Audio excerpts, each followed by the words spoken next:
Hello and welcome back to the Napoleonic Wars pod and the start of something that feels very familiar, but is actually a new installment. We are doing a battle series. We have heard your feedback and we are responding to it and responding to that request for us to give you more war stuff. Technical term at play there. And so, how better to start than with one of Napoleon's most famous battles, but also quite a contentious one. We are looking at Wagram today. 1809 has entered the chat. And to help us understand what the heck was going on during this campaign, but also the battle itself, we are joined by John Gill. Now, you might know him by Jack Gill. He's an adjunct professor at the Northeast South Asia Center for Strategic Studies and is affiliated to the National Defense University in Washington, D.C., as well as being an associate fellow of the International Institute for Strategic Studies in London. You will recognize his voice if you are a long and loyal listener of the show, because he's been on already to talk about the Battle of Znaim. It's a long way back in the back catalogue. We were discussing the fact that I didn't have a beard back then, which obviously is of no relevance to any of you on what is fundamentally a radio show. So if you haven't already, please go back and have a listen to that and go and buy his most recent book, published in 2020, entitled The Battle of Znaim, Napoleon, the Habsburgs, and the End of the 1809 War. But you'll also enjoy Thunder on the Danube, his 3-volume history of the 1809 campaign, as well as his latest work, Broken Eagles, Napoleon's German Allies, and the campaigns of 1813, which is a study of the Confederation of the Rhine and will be the focus of a future episode. Jack, I'm exhausted just running through your bio. Lord knows how you find the time to cram it all in. Nice to see you again. How have you been? Well, very well. Thank you very much. It's a pleasure to be back here. I really enjoyed our discussion about Znaim and look forward to talking about Wagram, which I was able to visit last summer, leading as the historian for a tour run by the cultural experience folks there based in the UK. So it was great to be back on the field and great to have a chance to talk to you and your listeners all about it. So we'll pretend that we planned the fact that you haven't come back sooner on the fact that we were waiting for you to go out to Wagram. Probably. Not really. But anyway, rolling his eyes in the back of the recording studio at the cack-handed delivery of the first phase of this interview is, of course, my partner in crime, Liam Telfer. Liam, good to see you, bud. How are you doing? I'm very well, thank you. And I'm actually very excited to talk about some fighty stuff that doesn't have any British in it for a change. It's a novel concept, the fact that we might kind of talk about the Napoleonic element of the Napoleonic Wars. What's got into us? Yeah, I know, apparently some really important dude called Napoleon. So I am going to start, if I may, John, and I'm just going to sort of ask probably a very British red coat question. Where is Wagram? Give us a sense of where it sits in the world and what sort of topography are we fighting over in 1809? Right. So Wagram is a small town. It's still a small town that is located more or less north of Vienna in Austria. It is it's on the left bank of the Danube, which is to say the north or the east bank of the Danube, depending on where you're standing, because it's right at the point where the Danube bends, going initially from west to east, and it's the point where it bends, goes past Vienna, and turns north-south. So Wagram sits on the northern end of a huge plain, which in the Germans call, the Viennese, the Austrians call the Markfeld, or in English it looks like Marchfeld, but they pronounce it Markfeld, which is an enormous it's not the vasty plains of France, it's the vasty fields of Austria. So when you go from the bank of the Danube to Wagram, it's a space of between 10 and 12 kilometers, which means that's just the one dimension. The other dimension is even longer, maybe up to 20 kilometers of this almost pancake-like flat plain. On the side of Wagram is a low height called the Russbach Heights. And if you're standing there, it's not very tall, 3 meters, 5 meters, something like that. But because the rest of the plain is so flat, it looks quite enormous and forms a formidable defensive position, particularly because a stream flows in front of it called, reasonably enough, the Russbach, for the Russbach Heights. So you have a very flat plain dotted with small villages, Wagram at one end, the Danube River about 10 or 12 kilometers to its south, And it is on this plain that the battle will take place, much of it a contest for these Rosbach heights that dominate the plain. Okay, so that's the geographic context, that's the topographical context within which all of this is happening. But what about the historic context? Talk us through how this campaign sort of ends up developing. We're talking about sort of the wake of the French setback at Aspern-Essling, May 1809. How are both Napoleon and Archduke Charles kind of positioning themselves in anticipation for the next clash that we know is coming, but nobody knows quite when and where it's going to be? And what would you say are the sort of key strategic decisions that end up setting up the contest at Wagram in early July? Right. So the Austrians decide early, or really in late 1808, that they need to launch and have an opportunity to launch an offensive war against Napoleonic France and its German allies of the Confederation of the Rhine. And so in April of 1809, the Austrians cross the border into Bavaria. They also invade Italy and Poland and Dalmatia, or the Illyrian provinces. But the key is the attack into Bavaria. Napoleon responds, evicts the Austrians from Bavaria in a lightning campaign. And then marches for Vienna. The Austrians are in dire straits.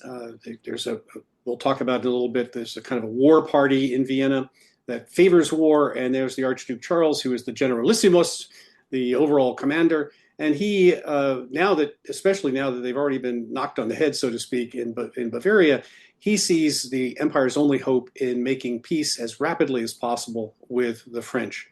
So we have an April campaign in Bavaria. The French decisively defeat the Austrians, who then retreat back into Bohemia. And Napoleon races for Vienna, captures Vienna on the 13th of May. So he's been there now, if you will, 3 days from our 16th of May discussion here today. And he is then searching to come to grips with the Austrian army. He knows that capturing Vienna is not going to end the war. His goal and purpose is to defeat and destroy the Austrian main army, the Hauptarmee. And so he seeks to get across the Danube to do that. So in the strategic realm, he is the sole decider. He is the decision maker on the French side. To get back to your question, he does take advice from others, but it is his mind that will conceive of operations, and he is the one who will drive operations to implementation through his dynamic will and energy. On the Austrian side, things are entirely different. It's a very convoluted decision-making process. There are a lot of voices in the Austrian imperial court, and it can also often seem quite confusing, often very difficult for them to reach a decision. There are a lot of inputs coming into the leadership, but we can reduce it down, if you will, to two major nodes of decision-making on the Austrian side. One is the imperial court, and the other is the army command. On the imperial court side, it's a factionalized and kind of disorganized entity. At the head is Kaiser Franz I, or Francis I, if you will, but he's a rather indecisive person. He's obsessed with minutiae. He tends to be swayed by the last person who had an audience with him or sent him a memo. He's not particularly well versed in military affairs, nor is he the kind of leader who is going to impose a great deal of coherence on his state's really Byzantine policy machinery. And he is heavily influenced by what I mentioned before, this war party. And these are the folks who advocated war in the first place back in 1808 and then leading into 1809. And they want to prosecute even now, the war to some kind of a victory. They've had a success at Aspern-Essling on 21-22 May in Napoleon's first attempt to get across the Danube. And I think we'll probably talk about that in some more detail a little bit later. But they've had a success there, but it's a defensive success. And they want to take that defensive success, and they're going to now trounce Napoleon, evict him from Austria, and do something. But they're not really clear on what that victory is supposed to look like. But they do have the Kaiser's ear. They distrust, and some of them even detest the Archduke Charles.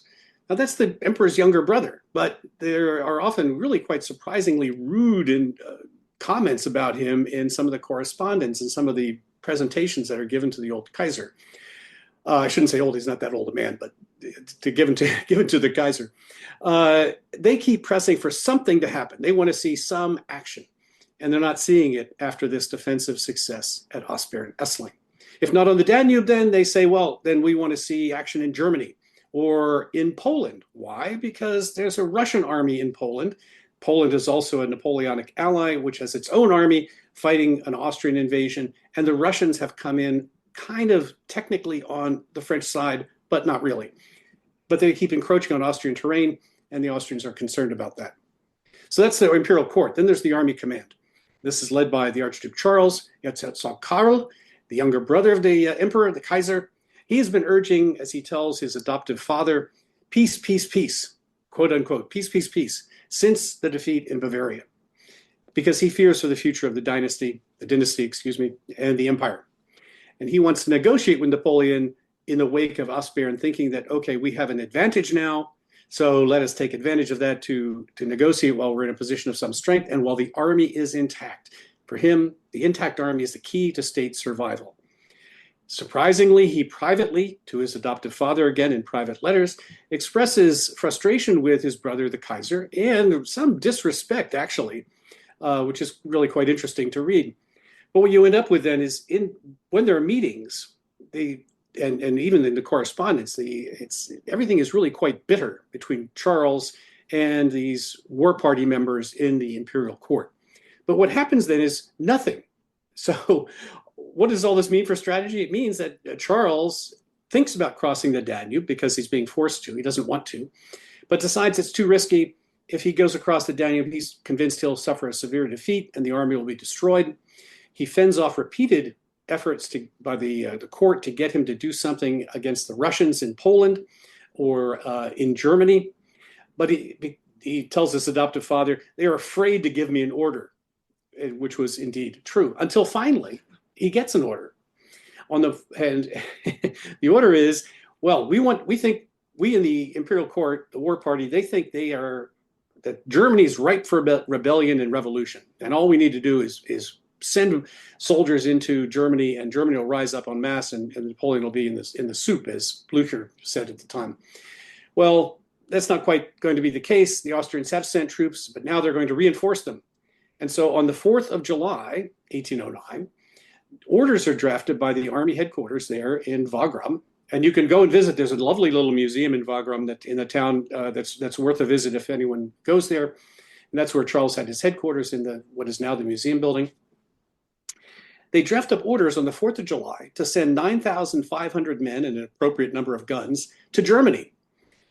Well, that's, by the way, the very day, that night, the French will cross the river onto the Markfeld and begin what becomes the Battle of Wagram. But here are the Austrians, at the very moment when the French are about to attack, they're going to send 9,500 guys and some guns, so maybe about 10,000 men, off to Saxony or somewhere in central Germany to raise a rebellion that is illusory in the first place.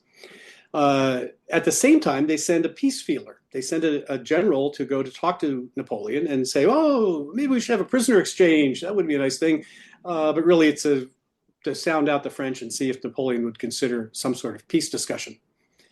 On the strategic side, Napoleon has no intention whatsoever of ending this war without a dramatic, decisive victory. For him, and he repeats this several times, whatever the victory is, and he writes this afterwards, Wagram must equal Austerlitz. So it has to be a victory of that scale for him to be satisfied. So while the Austrians are dithering and indecisive, Napoleon spends the second half of May after Aspern-Essling and all of June clearing his strategic flanks. That means neutralizing Austrian forces down in Hungary and preparing to cross the Danube again.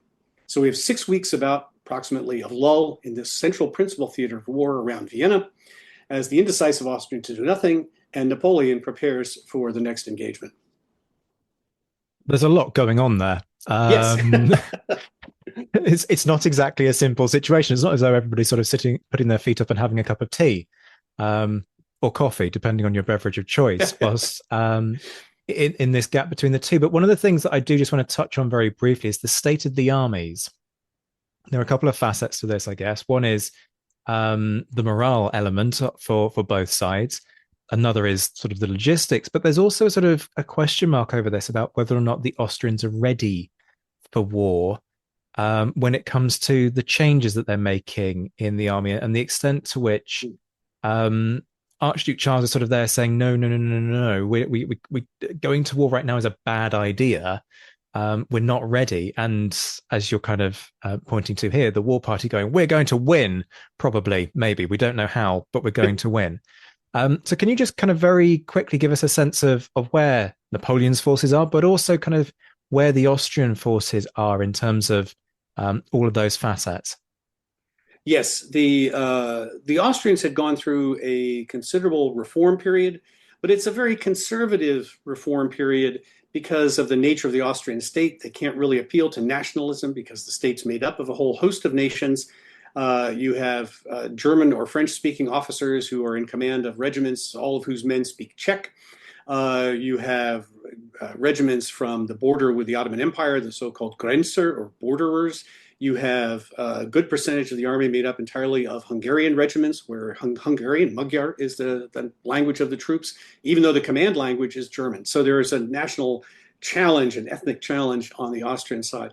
But nonetheless, Charles has instituted some reforms which have been beneficial, and the Austrians are a little more flexible on the battlefield tactically, and structurally, he's done something that's really quite important, and that is to institute a corps system, similar, sort of really emulating the French, which is a new thing for the Austrian army, which had previously been practically a replica of the armies of Maria Theresia fighting Frederick the Great. So no structure above the regiment, no brigades, no permanent divisions, no permanent corps.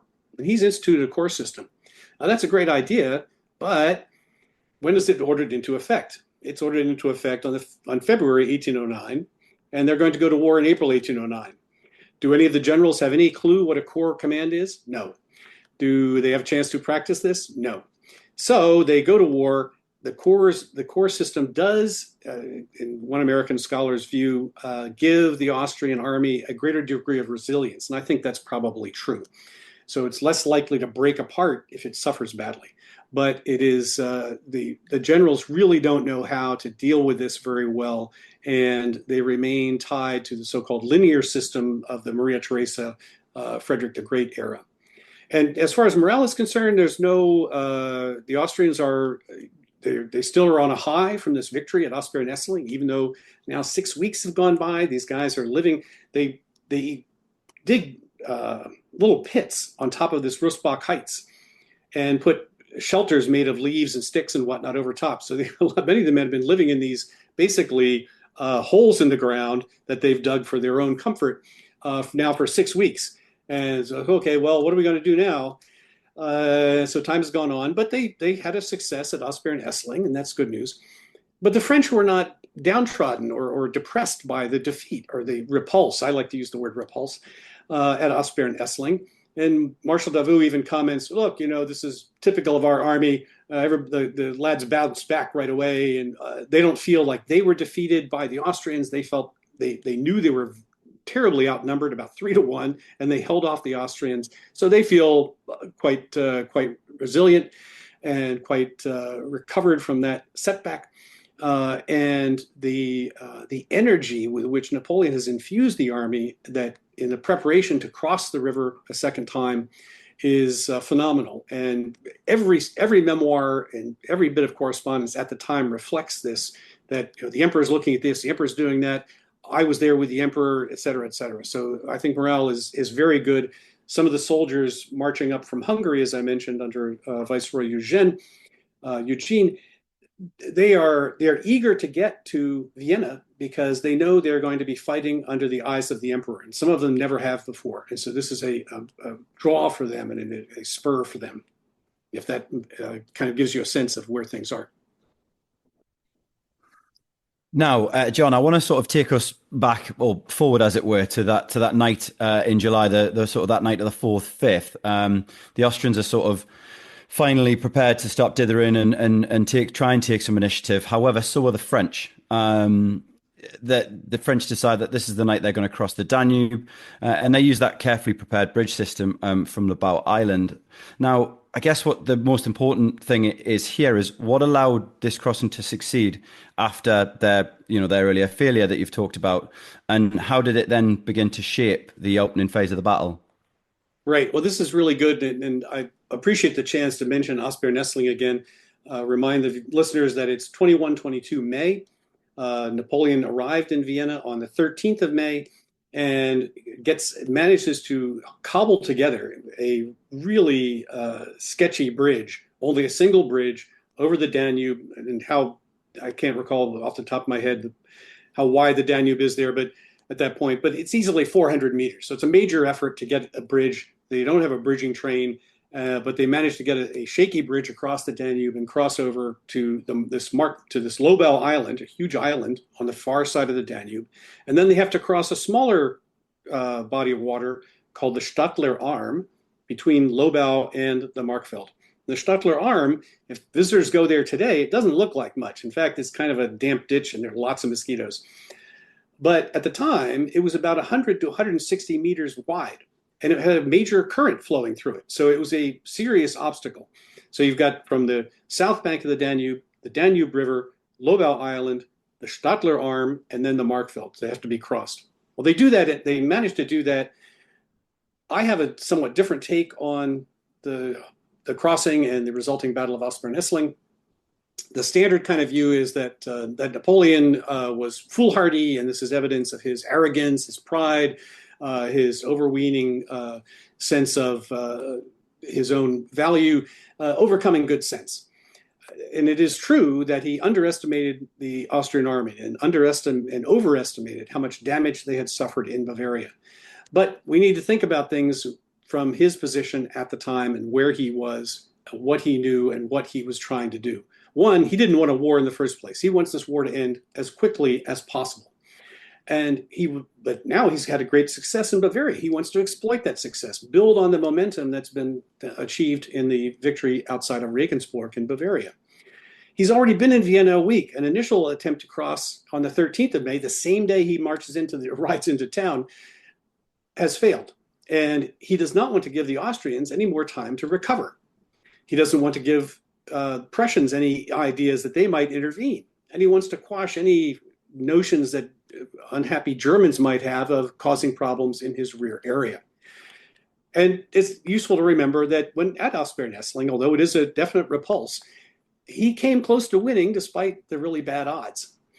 So the Austrians achieved an undeniable success, but it was a defensive victory that they could not exploit. We can talk about that more if it's of interest to you, but we can now jump back to July. And the French preparations, I think, are truly phenomenal. Listeners are likely aware that this Lobau Island, which is the source of the gentleman who shows up at Waterloo, the Comte de Lobau, Georges Mouton, that's where he gets his name because of his role at Aspern-Essling and at Wagram. So this large island becomes the launching pad for the French army to get across the river.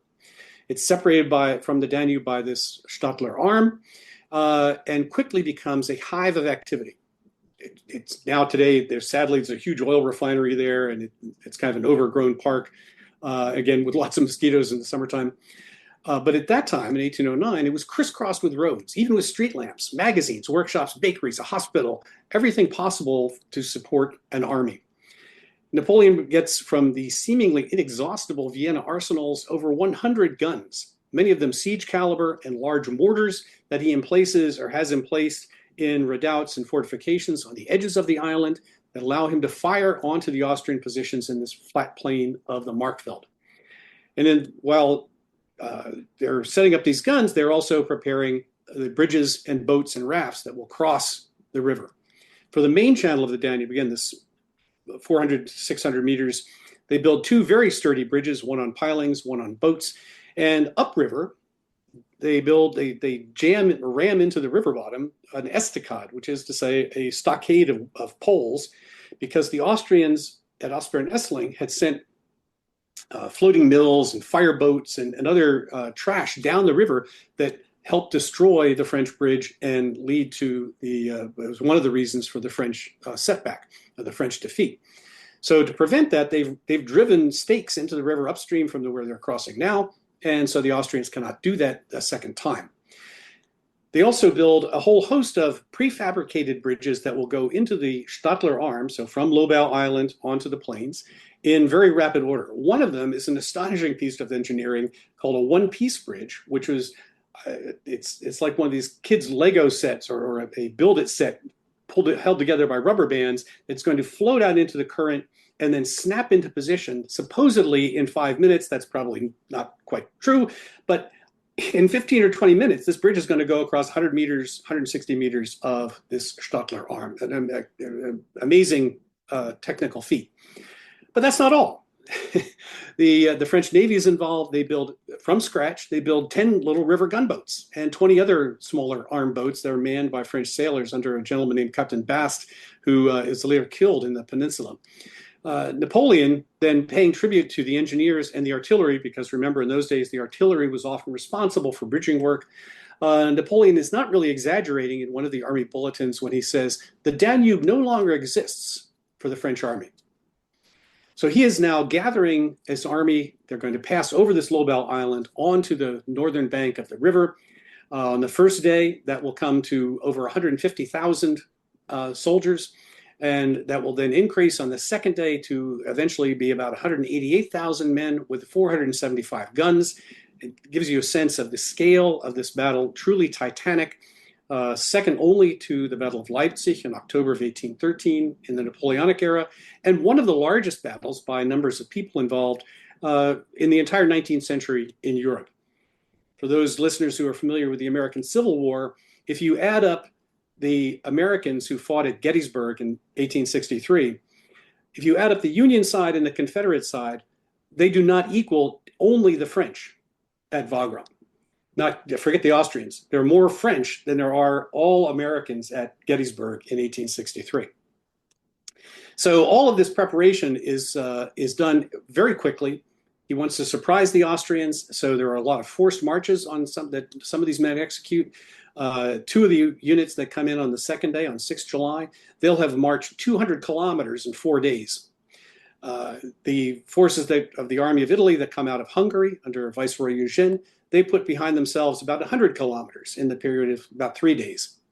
So on the 4th of July, under a tremendous thunderstorm, which one German observer calls a night out of Macbeth, which is also indicative of the level of literacy among some of these people. This one German officer referring to a Shakespearean play, for heaven's sakes.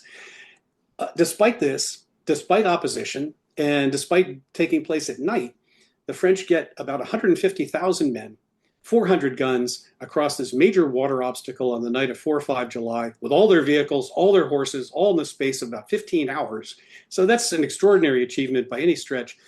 The staff work alone, having been a staff officer for a long time, the staff work alone is simply mind-blowing. So now they're across the river, and under these, the sky is cleared, the storm is blown away, and they arrayed themselves on the north bank of the Danube, and they're ready to advance. Thank you for passing the baton back. We could frankly just kind of let you run for the next half an hour. But that gets us to the 5th of July by my count. Napoleon, don't get me wrong, I tell you what you're saying, he's achieved something really quite remarkable in terms of logistics and staff work and all the rest of it. But it's striking to me that he doesn't seem cocky or kind of bullish in the way that he approaches this next phase, because those initial attacks seem to be quite kind of probing and cautious, and it's not really until the evening that both armies really are kind of fully deployed. So what's each side's position going into this kind of decisive second day of the battle? Yeah, that's a great way to put it.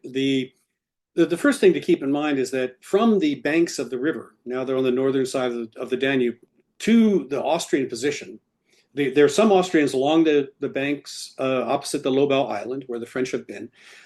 They suffer very badly because the French have got all these guns on the island that are blasting away at the Austrians. The Austrians have nothing like that with which to reply. And then the French get across on part of the space between the island and the north bank that the Austrians weren't prepared to fight. So they overwhelm the Austrians. These inflict severe casualties on one of the Austrian forces called the advance guard. And now the Austrians have to make their way across this vast plain. As I mentioned, it's 10 or 12 kilometers now. They've got to cover on basically this pancake of covered with wheat and corn and grasses. So that's what takes up the next, from the French are prepared to move about noon or so, between noon and 1 o'clock in the afternoon. And they march forward in a full battle array. The Austrians are retreating. One of the Austrian forces, the Sixth Corps, which is on the western side of the Lobau Island, they get away more or less intact with some losses. But the advance guard, which was on the eastern side, where the French actually crossed, they suffer very badly as they retreat across the plains. There's some cavalry engagements, but really the Austrians are allowing the French to come forward. So that's why it seems like there's not a whole lot going on. This is the scene in the middle of the field near a place called Rasdorf, where an Austrian regiment and a Saxon regiment, both of whom had as the Herzog Albrecht of Sachsen-Teschen as their proprietor. So the same proprietor for one regiment on each side allegedly had a fight. Not really, but it makes good copy, if you will, and people like to highlight that, but it's a bit exaggerated. But nonetheless, the Austrians are slowly falling back. The French are following up. And now we come to the point where the Austrians on the western side have kind of disappeared up into these hills off to the west of the battlefield to come. But the Austrians going due north to these Russbach Heights, Napoleon can see there are Austrian forces up there, but he can't see much about them because they're on the far side of this ridgeline. And so as the evening draws on, he has arrayed his forces with his right flank held by Marshal Davout's very large 4 divisions of infantry, 3rd Corps, supplemented by about 6,000 cavalry. So it's a very large force is entrusted to Davout on his right flank, and that will be key to the outcome of the battle. In the middle, facing these heights, is General Oudinot. He's not yet a marshal, of course, by this point, and Viceroy Eugene's Army of Italy. The French army then forms kind of an L. So from where the heights end at the town of Wagram, the line bends and goes, instead of lining up more or less east to west, it now turns south towards the river. That's how the part towards the river is held by Marshal Massena and his 4th Corps. And right at the angle, at the apex, is the 9th Corps, which is commanded by Marshal Bernadotte. That is the Saxons, 2 divisions of Saxons and a small French division. The Guard and the Cavalry Reserve are behind in the center, and there are more troops on the way. General Marmont, he's still general, not yet Marshal Marmont, with the Army of Dalmatia, a Bavarian division under General von Wrede, and 2 more divisions of Eugene's troops. So they're on the inside of an arc, if you will, or inside of this imaginary L. On the outside of that L, or that arc, are the Austrians. Opposing Davout on the Austrian left, on the eastern side, the French right, is General Rosenberg's 4th Corps. We'll hear a lot about them. On the heights and in the town of Wagram itself, it's the Austrian 2nd Corps and 1st Corps. And then on the western side, again, kind of hidden by distance and being up in the trees on these hills, is the 3rd Corps, 6th Corps, and the Grenadier Cavalry Reserve. So they're more or less facing Massena. But the French really can't see them off there in the north and the northwest. Archduke Charles hopes that his brother Johann will show up from Pressburg, now Bratislava, on the French far left. That's not going to happen, but he's urging Johann to arrive. Johann does not make it in time. So we note then that the numerically superior French are on the inside of the arc. So it's fairly easy for Napoleon to shift troops back and forth, while the numerically inferior Austrians are on the exterior. So it's going to be nearly impossible for Charles, once the battle begins, to move forces from one side to the other. They would have to march 16 to 20 kilometers just if you take Google Maps and measure in a straight line, let alone finding roads and paths and mud and confusion and whatnot and the other thing. So Napoleon cannot see much of the Austrian deployment, but he wants to ensure Charles stays in place because his goal, again, is end the war. To end the war, he needs to destroy the main Austrian army. And he thus issues kind of vague orders to advance as the sun is setting and probe the Austrian defenses to make sure they're going to stay there, lock them in place. At least that's my interpretation. This leads to a major assault, however. I think Napoleon didn't really intend that, but that his kind of overzealous subordinates took his vague instructions and exceeded the instructions, and they launch a major assault on the Rosbach Heights as darkness is coming on. So it's a tremendous battle in the growing darkness on top of this plateau behind the heights. The French have to cross the little stream, as I mentioned, in front of the heights. It's not very big, but it was a real obstacle for cavalry and artillery, and it disorders infantry formations. And then they have to scale up these steep but low but steep, if you will, heights to get at the Austrians. But the French actually do quite well, and they come close to breaking the Austrian center there on these heights, despite all these disadvantages. Charles has to intervene himself. He rallies several regiments personally, and he becomes disgusted with several others who break and run. The French, it's dark. The French are not well supported because Napoleon had issued vague orders and his subordinates didn't coordinate among themselves. So even the advantages they gain, they quickly lose. There are several friendly fire incidents, famously between the French and Saxons. The Saxons wore white uniforms, just like the Austrians, and in some cases, the French fired on the Saxons. In some cases, the Saxons fired on Saxons, but there are also friendly fire incidents where Austrians shoot at one another. Nonetheless, the French surprisingly come close to breaking the line. They don't. Charles is able to rally his men. He takes a slight wound, and the French fall back in disorder in the darkness, back from the heights across this stream, and gather again then on the low ground near where Napoleon's headquarters will be. The emperor pulls together his forces more tightly during the night, but dawn of the 6th of July finds that both sides basically arrayed as I described earlier, notably with the now battered Saxons at the hinge of this line opposite the town of Wagram, and with Massena with his lone Fourth Corps covering the long line that stretches from the town of Wagram down to the Danube River. So that's kind of how things play out on the evening of the 5th, a really interesting and bitter battle that I think tends to get overlooked. I love your tone, and it's really sort of setting the scene for me. The sort of the cliffhangers are brilliant. So we're in the morning of the 6th of July, and this morning sees a massive Austrian assault on the French left centre that seriously threatened Napoleon's position. Now, in response to that, Napoleon orders Marshal Macdonald to form a counterattack column. And I think it'd be really interesting to get your spin on how these maneuvers unfolded and how important do you think it was, the counterattack? I mean, how important is that counterattack in regaining momentum for Napoleon? Right. So that's a perfect setup. We are now early in the morning of 6th July. Of course, it's July, so the sun is coming up very early at this latitude, and it goes down very late. So you can have a very long day of battle. It's a hot day. There's not much water.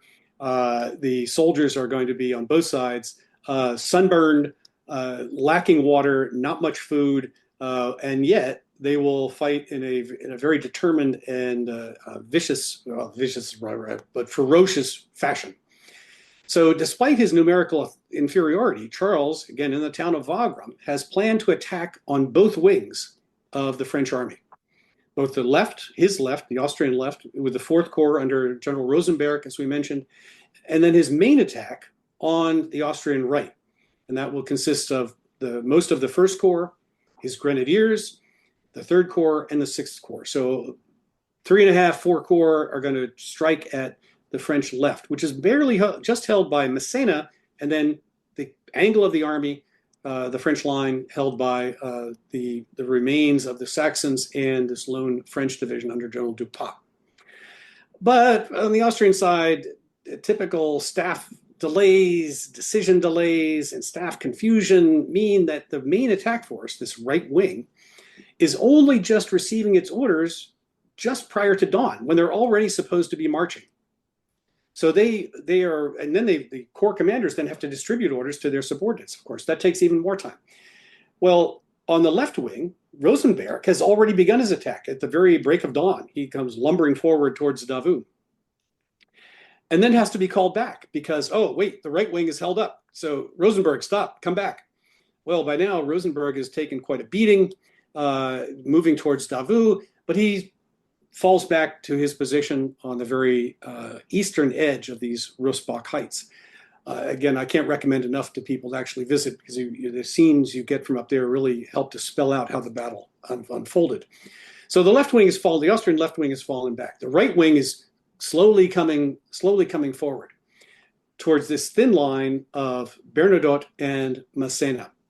And the Austrians make kind of ponderous, but nonetheless steady progress. They capture a town called Aderklaa, which Bernadotte had mistakenly, to Napoleon's great irritation, abandoned, the small village called Aderklaa, where there's a nice monument to the Saxons. And the Saxons eventually, the infantry at least, routs under intense pressure. And keep in mind, as I mentioned, they're at the point of this L, or the angle of this L, and they're being enfiladed by artillery fire and musket fire from both sides.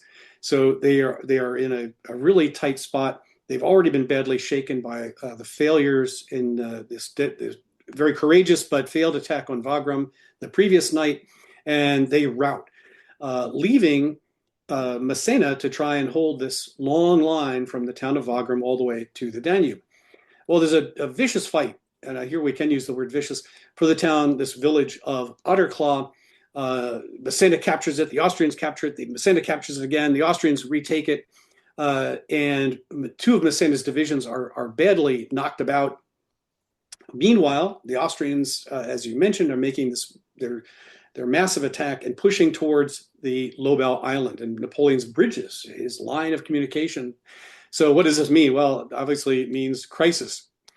Napoleon himself is in the middle of the line at this apex, or this the angle of this L, and his staff officers are worried that he's going to be killed any second, as his men all around him are being wounded and killed, and their hats knocked off and everything by all the gunfire. But in this crisis, what the Austrians do, and here I'm going to quote from the journal, the official battle journal of the Austrian Sixth Corps. The main body remained arrayed in battalion masses between Aspern and Breitenley and awaited developments in the center. Now that's the official journal. An Austrian historian named Manfred Rauchensteiner says, while the Austrians, under this General Klenau, whose journal we just read, while Napoleon does what? Quote, makes military history, unquote. So it's important to note here in this crisis that Napoleon remains calm. Everyone who saw him, he was totally at ease and did not panic. He had no preconceived plan for the 6th of July. In typical Napoleonic fashion, it's kind of a wait and see. Okay, well, we'll see where the enemy is, what they do, and then we'll respond. So what he does, he decides on the spot, under fire, and in this crisis mode. And his army, despite all the opprobrium that is often hurled or thrown on the French army of 1809, his army responds to this, despite what later skeptics will say. And what's Napoleon doing? He's watching Davout's firing line on his far right flank. Now that's, I just would guess that's 5 to 8 kilometers away. So he can see the firing line. And as Davout's men are moving forward and pressing the Austrian left. So what does he do to deal with the crisis? Well, he tells Marshal Massena to basically turn his 4th Corps 90 degrees to the left and march back towards Lobau Island and chase off the Austrians who are threatening Lobau Island. He tells the astounded staff officers that Massena sends that the battle is won, when all they can see is panicked Saxons, panicked Frenchmen, and lots of Austrians moving on their position. So to cover the gap now, because Massena is going to march down towards Lobau and the Danube, to cover the gap, he, on the spot, decides he will form a grand battery. So again, this was not pre-planned, but he issues the orders and the army responds. That grand battery will number at least 100, maybe 110 guns. You get different views, and it might have changed over time. Based largely on the artillery of the Guard, the 60 guns of the Guard alone, supplemented by the Army of Italy, and at least the 12-pounders that the Bavarians had brought, maybe some others. So Massena is marching left towards the Danube, turns 90 degrees. Okay, off you go. They're going to march across the front of the Austrian army to restore the order on the flank, on the left flank. The grand battery is being formed in this ad hoc kind of fashion. And to then threaten the Austrian center, as you mentioned, it's still General Macdonald, not yet Marshal Macdonald. He'll become a marshal on the field of battle because of his stalwart performance here. Napoleon then says, okay, well, now we're going to take several divisions of the Army of Italy and also turn them 90 degrees. And they're going to go, instead of facing north towards the Rossbach Heights, they're going to turn west and strike at the Austrian center. But the key is Davout. And so Napoleon's idea, his intention is that Davout is moving on the French right, will absorb Austrian reserves, force the Austrians to stretch themselves thin, and then Macdonald, by attacking the center, will be able to pierce the center. They do make progress in this so-called square or Macdonald's column, but it's a terrible cost. As General Broussier, one of the division commanders, says, it was like marching into a volcano. But the Austrian advance is halted, and they slowly withdraw in front of Massena. As Massena restores things on the French left flank, the Austrians slowly pull back. The key, though, again, is Davout's turning movement. He's now supported by General Oudinot. Again, he's not yet a marshal, but will become one. And that unhinges the entire Austrian flank on the left.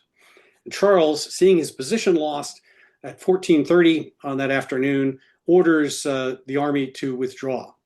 There is some French pursuit, particularly on the flanks, by Davout and by Massena's light cavalry.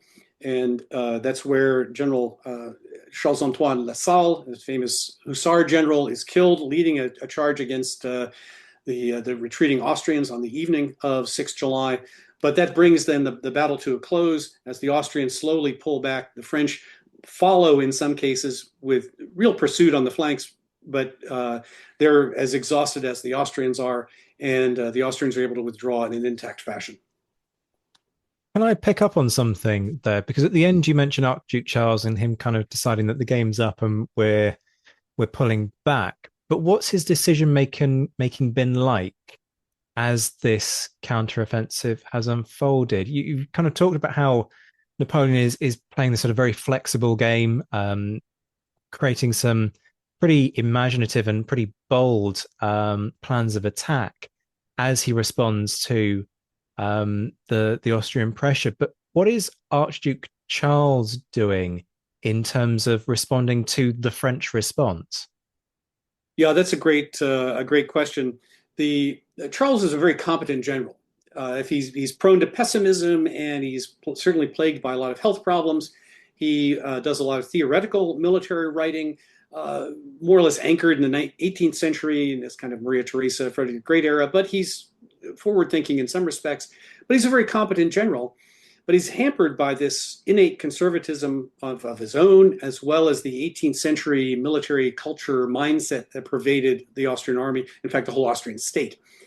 But as far as Wagram is concerned, his performance there prior to the battle, so if we skip back before the 5th of July, before the 4th of July, he's in this really painful indecision about where to post his army. So although he's had 6 weeks to think about this, he can't decide whether to defend right on the river and try and prevent the French from crossing at all, or to defend back and let them cross and then hit them when they've got some of their men across, but not all of them, or something in between. So he really can't decide. He changes his mind several times and ends up in kind of like many of the things the Austrians did with half measures. His decision to attack then on the 6th of July is very bold, but his army was poorly postured to do so. And in my opinion, the Austrian army could be very, very tough, very tenacious on the defense, but it was not well suited for offensive operations, even in an open field like at Wagram. Particularly, the Austrians are unsettled in what they would call coupure terrains, or broken terrain, rugged terrain, wooded terrain, that sort of thing. But even on the open field, they're not really ideal in the attack, as stalwart and tough as they could be on the defense. And as I mentioned, as we just talked about, he's on this extended exterior arc. He has no reserves. He's unable to reinforce the wings owing to the distance. And so he can't respond when the French don't panic and when Napoleon reacts with this rapid the conception he comes up with so quickly. He's very personally courageous. He helps to rally the troops, as we talked about, on the night of the 5th to repel the assault on the Rossbach Heights. And again, on the morning of the 6th, when the French take this little village of Otterclaw, the Austrian defenders are in a rout. They're panicking and running back. Charles personally and the commander of the Austrian First Corps, General Bellegarde, they rally the men and are able to get them back in order and retake the village from the French. Charles does not have a whole lot of troops to send when he finds that Davout is outflanking him on the left and his brother Johann is nowhere to be seen. He does go himself on the it's kind of around midday, early afternoon of the 6th of July to try and rally Rosenberg's Fourth Corps, but he only then witnesses the disorder and confusion. And he will later bitterly castigate Rosenberg personally, the Fourth Corps in general, and his infantry in general for very poor behavior. Not what I expected. I am dissatisfied with the infantry. In an army order he issues on the 7th of July, doesn't waste any time, he issues it the next day, and blames them for the loss of the battle. So keep in mind that his goal is to keep the army intact. So he's not going to commit the army to some last-ditch do-or-die battle if he can avoid it, because he sees the army as the guarantor of the state and the dynasty. So he wants to keep the army intact, and when he sees that his position has been unhinged by Davout's march and Macdonald is driving into his center, even though Macdonald has kind of stalled and taken heavy losses, he decides it's time to leave while the army is still capable of leaving in decent order. Weaknesses in the army, of course, are also a problem, not just Charles personally. Most of the subordinates are really quite mediocre. I quoted from the Journal of General Klenau's Sixth Corps. Rosenberg, who probably does the best of the whole lot of corps commanders, is the one who gets blamed, does not get promoted, even though he was the one who was had probably the toughest job. The Austrian staff is pretty inefficient. Orders process is tedious, very long, detailed, time-consuming written orders, and then delays delivering them. But a lot of credit then to the solid troops who, and perhaps, as we mentioned, to the new corps system that Charles had instituted, so the army does not disintegrate on the battlefield and retires in relative good order, although it will, as it retreats to Znaim, as I think we probably talked about before, Zach, the Austrian army does start to unravel on this long retreat that ends up at the Battle of Znaim on 10-11 July, so 4 days later. Now, I really want to zoom in a bit. Those that listen to the show know I'm a bottom-up kind of guy, and I really want to look at the some of the guys that actually fought in this battle. You know, amidst the tens of thousands of soldiers at Wagram. Can you tell us any particular units on either side, of course, that distinguished themselves in the combat that took place, or perhaps suffered particularly heavily during these two hugely important days of fighting? Yes, and one of the things a reason I would like to revisit Wagram at some point is because a lot of that detail is lost or has not been uncovered from French or Austrian archives, particularly cavalry action. But in terms of on the Austrian side, in terms of units that perform well, one of them in particular is Infantry Regiment number 42, the Erbach Infantry, because on the night of the 5th, when the French are pressing so hard on the Russbach Heights on this plateau, Charles orders the Russbach or the Erbach infantry forward, and they perform in a very steady fashion and help to repel the French attack. And as an honor to them, he authorizes that regiment in future to beat the Grenadier March when their drummers are in action, which was considered obviously a special treat or a special honor of the Grenadiers, and now this line infantry regiment can do that as well. The Austrians had 9 Jaeger battalions, light infantry battalions. They were usually misused, but the men were often quite solid, and the 8th Jaegers were deployed along this Russbach stream near the town of Balmersdorf in the middle of the Russbach Heights. It's now called Parabasdorf. If you're looking for it on Google Earth, it's Parabasdorf. In those days, it was called Balmersdorf. And in fact, the defense of Balmersdorf itself is very tenacious, commanded by a general named Ignaz Hardek, who is then later recompensed with awards. 2 other brothers who also do quite well.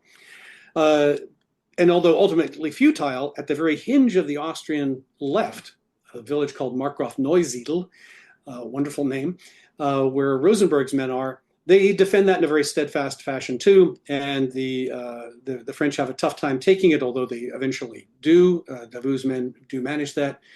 As far as losses are concerned on the Austrian side, the most notable were those of the advance guard, who was under a general named Nordmann, who himself is killed, mortally wounded, who are defending the eastern side of Lobau Island when the French attack. So they're the ones that are in the direct path of the French crossing, and they suffer very badly, both trying to order themselves when this surprise French attack in the middle of the night in the rainstorm, and then as they try to make their way back across this 8 or 10 kilometers of open field to rejoin the Fourth Corps. So they suffer badly, and that advance guard and the Fourth Corps together in the two days of battle lose 13,400 men, dead, wounded, or prisoners. So that's a substantial number of people from just this sort of corps and a half that were on the Austrian left. On the French side, I think the 10th Léger, 10th Light Infantry, deserves notice because on the night of the 5th, all by themselves, again, because the attacks were not well coordinated, they make their way onto the Rossbach Heights and hold on for a time until far superior Austrian numbers push them back. So they stand out for the valiant attack they conducted in a very skilled attack. Davout's Third Corps in general and the large number of attached cavalry, one of the divisions commanded by then General, later Marshal Grouchy, who some of you may have heard of. So they do extremely well, relentlessly pushing the Austrian left flank back. There's a huge open terrain, so it's perfect for cavalry. And then the French infantry, under this trio of brilliant division commanders, Morand, Friant, and Gaudin, push and then a smaller division under General Poutot. They push back the Austrian left and really decide the day. For those in the wargaming community, I think it's interesting to note that here's Massena, right? And he launches his Fourth Corps, two divisions of it, towards this village of Otterclaw. Two of the regiments, the 24th Léger and the 4th de Ligne, capture the village and they lose control. They drive on past the village and are disordered, and the Austrians counterattack, take their eagles, and throw them out of the village. So, okay, so that's bad news. In many war games, those guys would not be reorganized till the next day, sometime overnight. But here on the field of battle, Massena, they get everybody back together and say, okay, well, now we're going to turn everybody face left. In Britain, what would you say? Sort of turn left or right turn or left turn, whatever. In the United States would be, face left. Off you go. And now we're going to go march down and save the day on the left flank. So they reorder these troops and march them off, despite having had their noses broken at the village of Otterclaw. As far as French losses are concerned, interestingly enough, Oudinot's corps, the Second Corps, suffers the most, about 8,600. The Third Corps and the Fourth Corps are in the 6,000, 6,200 range, but Oudinot suffers the most. And then followed by the Saxons of the Ninth Corps and the lone French division under General Dupas, very small two-regiment division. They're really decimated, both in the attack on the night of the 5th. The Saxons try very courageously to capture Wagram. It's an impossible task. It's well defended. And then some of the Saxons, as I mentioned, fire on each other in the darkness. The only illumination they have is the burning village, and the Saxon troops who are withdrawing from the village are fired on by other guys, another brigade that's coming up to continue the attack. So they spend the rest of the day reorganizing. They do not come back into action, at least the infantry does not, although the gunners and the Saxon cavalry seem to have been pretty steady and stayed in position through most of the day. But the Saxons come back, and their cavalry in particular performs very well on the 13th of June, 13th of July, as they're pursuing the Austrians off to the east in a small engagement there. So those are a couple of instances of units. The French Light Cavalry Brigade, led by General Colbert, that was attached to Oudinot's corps, called the Infernal Brigade, the Brigade Infernale. They do very well. Once they can't do much attacking the heights up across this stream and up this pretty steep slope. But once they're on top of the plateau, they do quite well, pressing the Austrians back and knocking apart some of the Austrians who become the infantry that become disorganized. So those are a couple of instances of units and losses that may address your question. Jack, I just want to stay with a point that you've alluded to here. There are Saxons within Napoleon's army. There are also Bavarians, Italians. You've got a multinational force at play here. What challenges does that pose for French command and cohesion? Well, actually, very little. These troops almost uniformly perform very well. And by this time, the army has been together since April, so they've had the chance to work out any quirks or difficulties. That's not to say there were not frictions. There are frictions within the French army all by itself, but not to say there were not frictions. And some armies had real challenges with that. But the troops that are at Wagram, that's not the case. In the first place, it's useful to point out that there really are almost no Italians at Wagram. There's one regiment of Italian dragoons. The Queen's dragoons are there with the cavalry that's under Davout and Pouilly, off on the Davout and Grouchy and Pouilly off on the French right. And the small Italian Royal Guard was present with the Imperial Guard. But they're the only real Italian units on the field. Some confusion arises because Viceroy Eugene commanded the Army of Italy. But these are all French regiments, so these are men in French uniforms carrying French imperial eagles, etc. Even if some of them, and I don't remember from exactly which regiments might have been recruited or conscripted from parts of what we would think of as Italy that had been annexed by France. But there are no Italian infantry present other than those in the Royal Guard. So Eugene's force was called the Army of Italy to distinguish it from the Army of Germany that's under Napoleon's personal command. There's no Grande Armée in 1809, Army of Italy, Army of Germany, Army of Dalmatia under then General Marmont.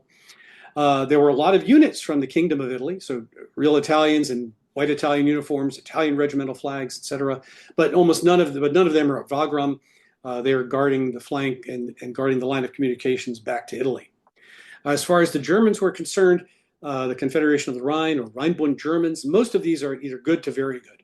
And I rate the Badeners and the Hessians, Hesse-Darmstadt, who each had a brigade with Massena's 4th Corps, as very fine soldiers indeed. The Baden 3rd Infantry accepted, which was all recruits and had a colonel who apparently distinguished himself by cowardice. So other than that, those troops are really do very well. They earn a lot of praise from their French commanders. Renowned people like Lassalle and Davout, etc. The French repeatedly entrust them with all kinds of independent missions, tough advanced guard missions, detailed detached duties where there are no French in charge of them, and they perform all of those very well. The Bavarians, too, are very solid troops. We have one division only there under General von Wrede. It's the 2nd Division of the 7th Corps. The 7th Corps was all Bavarians. And they're one of the groups that had marched this 200 kilometers in 4 days with almost no stragglers to arrive in time for the battle to which Napoleon had invited them. So General Wrede receives a message from the Chief of Staff, Marshal Berthier, saying that the Emperor invites you to come to this battlefield because Napoleon had a lot of faith in Wrede, as he's a very energetic, skilled division commander. And they make it there, and they bring, in addition to their 2 infantry brigades and the cavalry brigade, they bring 36 guns. So this is a huge amount of guns for a lone division because they borrowed some from one of the other Bavarian divisions, and they play a role, as we mentioned, in the Grand Battery. The Saxons were another matter. The cavalry does very well. The gunners seem pretty stalwart, even though they were burdened down by antiquated artillery pieces. The infantry, however, suffers badly. As we talked about, they're badly shot up and disorganized in their fruitless night attack on Wagram on the night of the 5th, and including the friendly fire we mentioned. And they're not really, it's an army that's not prepared for the speed and the violence of Napoleonic warfare, to which I would refer you to With Eagles to Glory that talks about them in great detail, chapter 6. And they're placed at the apex of the line. So they're enfiladed from both sides and end up routing. This seals the image of the Saxons in the minds of many French, which then has an impact later on when the Saxons are kind of unfairly blamed for things when they actually do pretty well. There's no lack of courage, but old tactics, old organization, old concepts, is kind of older 18th century military culture, and generally poor training. For example, they really had no light infantry. It's only because Bernadotte directs them to form because of light infantry battalions in June, so a month before the battle, that they have anybody that's really truly dedicated to light infantry. They had done some lip service to it in the past, but really hadn't come through. They suffer also because they're under Bernadotte. With his dubious reputation, although he earned the loyalty of the troops because he's very solicitous to their needs and paid a lot of attention to them.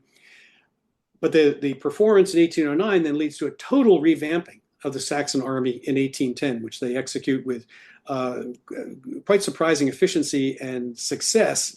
So the army is entirely reorganized and rebuilt the following year. So it's a very, very different army that marches into Russia in 1812.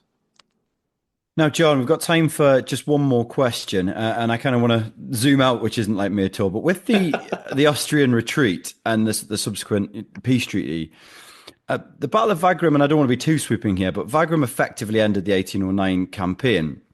With that in mind, in your view, what were the long-term consequences of this battle for Napoleon's strategic position in Europe? Yeah, I'll mention two things. Well, at the larger level, I think it's useful to keep contingency in mind. That is that Wagram need not have been the end of the war. It might have continued had the Austrians decided to prosecute it longer. Napoleon, certainly, for him, it was an unwanted war. He wanted to end it as soon as possible. And Charles, as we talked about, is convinced that the army has to stay intact if the dynasty and empire are to stay intact. So he wants to have peace as well. And that's what leads to this armistice at Znaim on the morning of 12 July, so 6 days after Wagram. But it might have gone differently as the Austrian war party hoped, and it's why from the armistice on 12 July, it's not till 14 October that a peace treaty is signed, because the war party keeps the Austrian Empire kind of undecided and unwilling to give up on the conflict. So there's this contingency that it might have continued, and it's what got me so interested in Znaim in the first place. Anyway, there are a lot of political consequences. Let me highlight just three.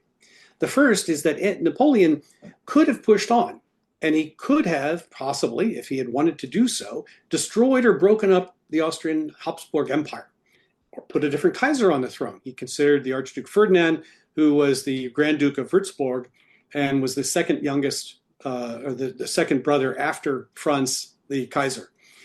But Napoleon chooses not to do so. Now, that's assuming he could have broken the army and say he had some dramatic success at Znaim, etc. But he chooses not to do so. In part, that's because he knew the Russians were adamantly opposed to destroying the Habsburg Empire, wanted to maintain Austria as an intact state, but also because he sees potential in Austria as a subordinate ally, a subordinate state to his ambitions. And as it turns out, of course, it gives him a chance to solidify his own dynasty by marrying into one of the most ancient houses, royal houses or imperial houses of Europe, the Habsburgs, and tying himself, therefore, to the Habsburg dynasty when he marries Maria Louisa the following year, the Archduchess and daughter of the Kaiser. At least he thought so. He thought this was going to be a familial tie that would be important to him. He places more value on this familial tie, however, than the Habsburgs did.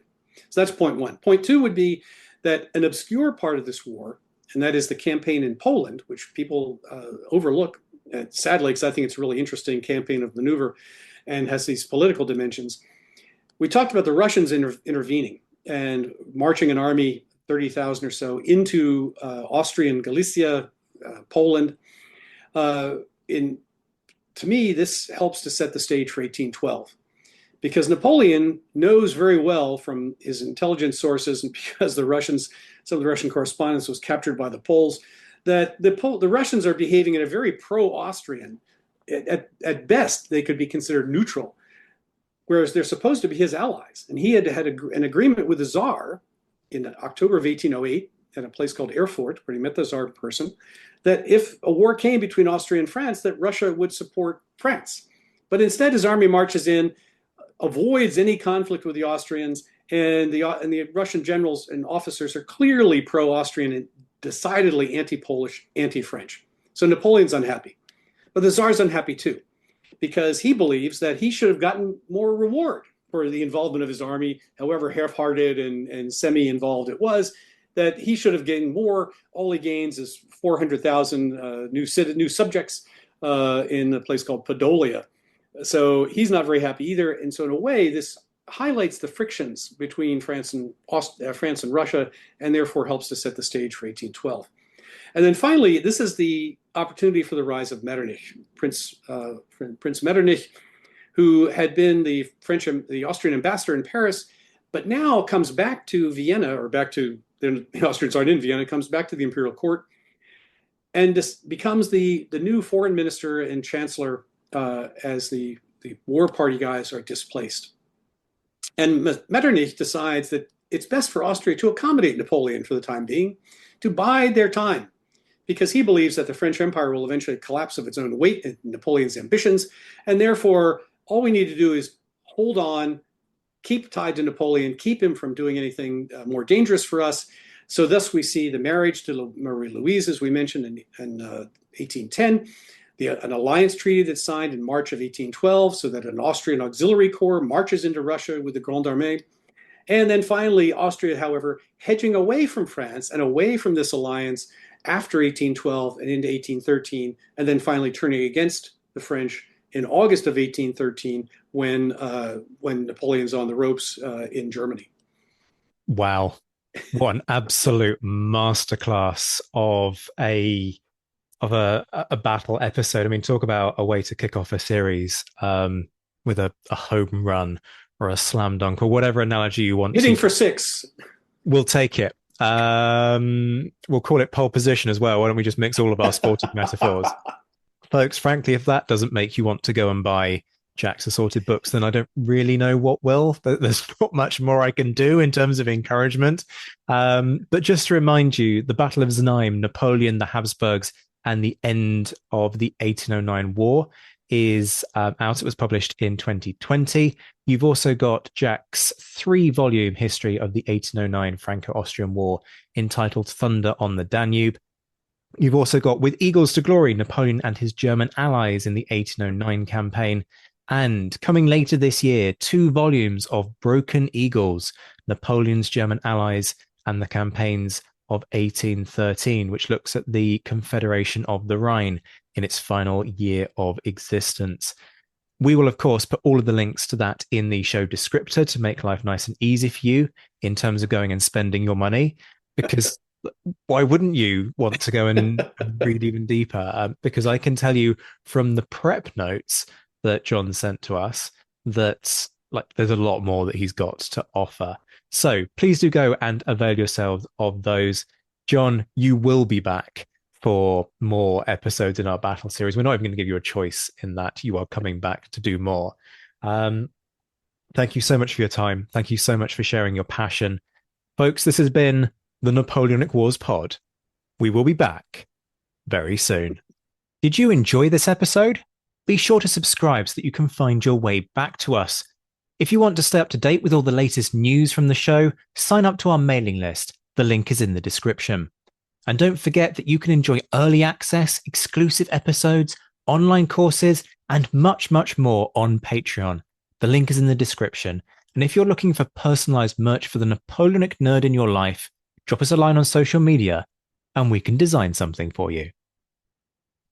Shout outs to our patrons who, at the time of recording in mid-May 2025, were in the mentioned in dispatches tier, Brendan Teeling, Beatrice de Graaf, Lynn Dawson, Jim Deary, Josh Keeney, Colin Fieldhouse, Jim Getz, Jeff Maple, Robin Brasher, Indiana Fats, Stephen Gillen, Hugh Brennan, Alistair Campbell-Grieve, Andy Meakin, Mark Anscombe, Rob Coughlin, Bruins Girl, Noah Fink, Miles Reedy, Nick Overland, Graham Goodwin, Chris Pramas, Anthony Gumbau, Ian Harding, Anonymous American, James Fluick, Natasha Hobday, Rod Schwager, Chris Kimball, Gary Dennis, Ted Andrews, Richard Anderson, Arthur Forgy, Sam Moore, Wyatt Pollock, Joe Ayres, Darla Vincent, Peter Findlay, Giovanni, Steve Gillen, Jean-Baptiste Van Merlen, Daniel Friedman, Neil Reed, Jonathan Willits, and Wojciech Stefanovic. The Admirals, John Haynes, Mike Guest, Rachel Stark, Mark Duckers, David Priest, Graham Callister, Sean Sullivan, Stephen Ashworth, Reto the Sci-Fi Fan, Tim Day, Jason Morn, and Tim Pritchard. The Chiefs of Staff, David Maxwell and Adam Coslin, the Marshals, Ryan Diamond and JC Kaiser. And in the Legion to Scholars tier, Kate Walcombe, Clemens Beman, Dan Hazelwood, and Bob Burnham. And in the Crown Yourself tier, Emperor of the First French Empire Todd Campbell and Duke of Wellington Laird Campbell. We'll be back very soon, but until then, this has been the Napoleonic Wars Pod. On behalf of myself, Liam, Luke, and Josh, take care of yourselves, folks. Stay well, and as always, thank you for listening.